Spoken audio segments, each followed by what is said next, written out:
Sadhguru, when certain youngsters face problems or difficulties like failures, breakups, loss, etc., a few go for drugs or alcohol instead of solving the problem and finding solutions. So, I want to know what is that one hope a person can cling on to even when he is fully shattered from within?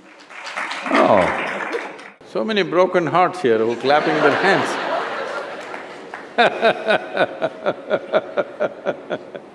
So,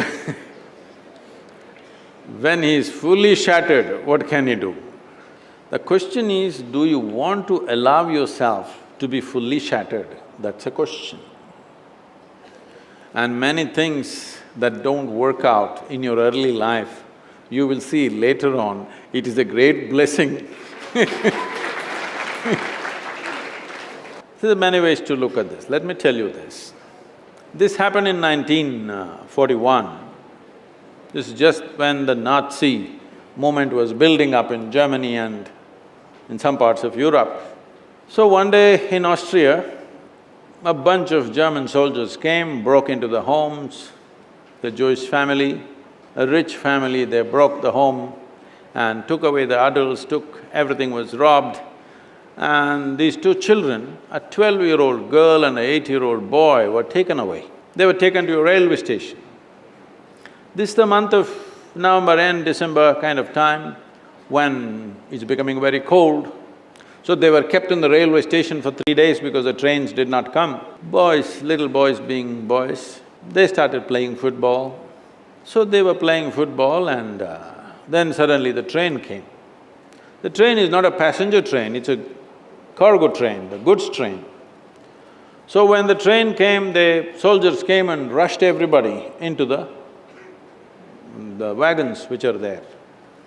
Everybody got in and the little boy and the girl also got in, but the little boy forgot to wear his shoes. He left his shoes outside and they pushed him into the wagon. So without shoes he came.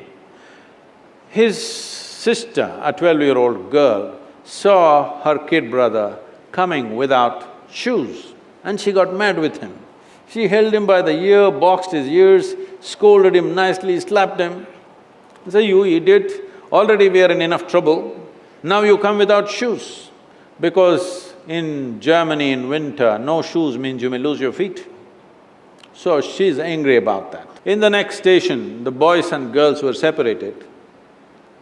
After 4 years, after the war was over, she came out of the concentration camp to find 17 members of her family, including her little brother, all had vanished. No records, no sign of them, they just evaporated. At that time, the only thing that bothered her was the last few things that she said to her little brother. She loves her brother, but the last few things that she said to him were such terrible things, it rang in her mind and troubled her. These are the last things I told my brother and after that I'm never going to see him, he's gone. So she took a vow, if I speak to anybody in my life, I will speak in such a way, if this is my last word, I will not regret.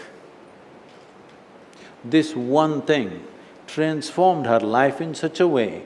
She went on to United States, she died in 2006, she did some phenomenal work, built a hospital somewhere near Chicago, I think. She lived a fruitful life. I'm saying, even if you're put through the most horrible situations, either you can come out using that experience as a better human being, or you can use the experience to become a horrible mess. So whenever something hurts you, there are two options. You can either become wounded or you can become wise. This is the choice. The more things hurt you early on in your life, the wiser you should have become, isn't it? But unfortunately, most people become wounded. This is simply because they just need an excuse to turn their own intelligence against themselves, that's all. Especially if the world around you turns against you, is it not very, very important that your intelligence stands up for you?